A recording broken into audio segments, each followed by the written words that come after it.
Assalamualaikum warahmatullahi wabarakatuh. Di sini Ibu akan menjelaskan mengenai pesawat sederhana.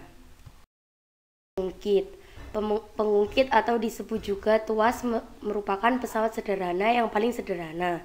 Pengungkit ini terdiri dari sebuah batang kaku, misalnya logam, kayu, atau batang bambu yang berorientasi di sekitar titik tetap yang dinamakan titik tumpu. Selain titik tumpu yang menjadi tumpuan bagi pengungkit, ada dua titik lain pada pengungkit, yaitu titik beban dan titik kuasa. Gambarnya bisa dilihat ya.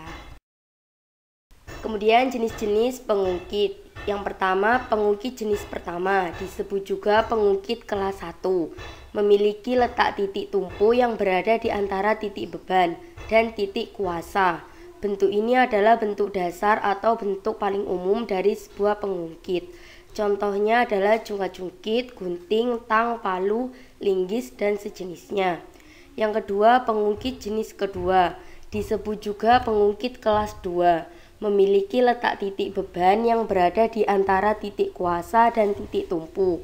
Contoh pemanfaatan pengungkit jenis kedua di antara gerobak dorong, pembuka botol, pemecah kemiri, dan sejenisnya. Dan yang ketiga, pengungkit jenis ketiga, disebut juga pengungkit kelas 3, memiliki letak titik kuasa yang berada di antara titik beban dan titik tumpu. Contoh pemanfaatan pengungkit jenis ketiga diantaranya pinset, stapler, alat pancing, termasuk lengan, dan sejenis.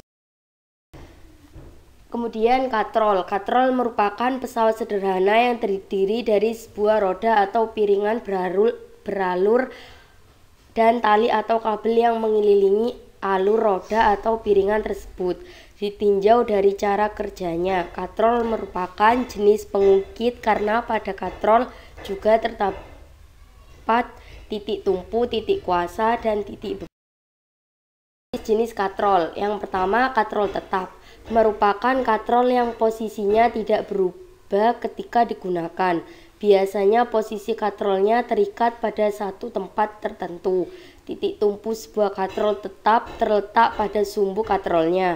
Contoh pemanfaatan katrol tetap adalah pada alat penimba air sumur dan katrol pada tiang bendera. Gambarnya bisa dilihat ya, yaitu pada yang kiri itu tiang bendera dan yang sebelah kanan itu katrol untuk sumur timba. Yang kedua, katrol bebas, merupakan katrol yang posisi atau kedudukannya berubah ketika digunakan. Artinya katrol bebas tidak ditempatkan di tempat tertentu, melainkan ditempatkan pada tali yang kedudukannya dapat berubah. Contoh pemanfaatan katrol bebas adalah pada alat pengangkat peti kemas. Gambarnya bisa dilihat. Yang ketiga, katrol majemuk, merupakan perpaduan antara katrol tetap dan katrol bebas.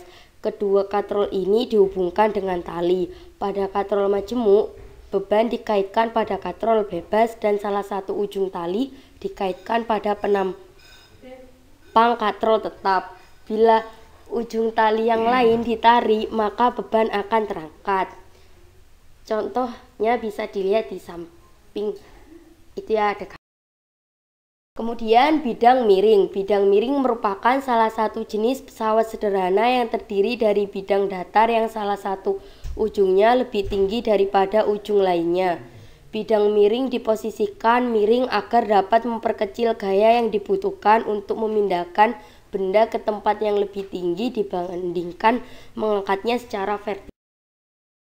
Kemudian roda dan poros merupakan salah satu jenis pesawat sederhana yang terdiri dari sebuah benda melingkar dengan sebuah batang, yaitu poros yang berputar bersama dan terikat pada pusat roda. Di samping itu ada gambar ya, bisa dilihat untuk gambar roda berporos. Terima kasih, sekian materi yang Ibu sampaikan, kurang lebihnya mohon maaf. Wassalamualaikum warahmatullahi wabarakatuh.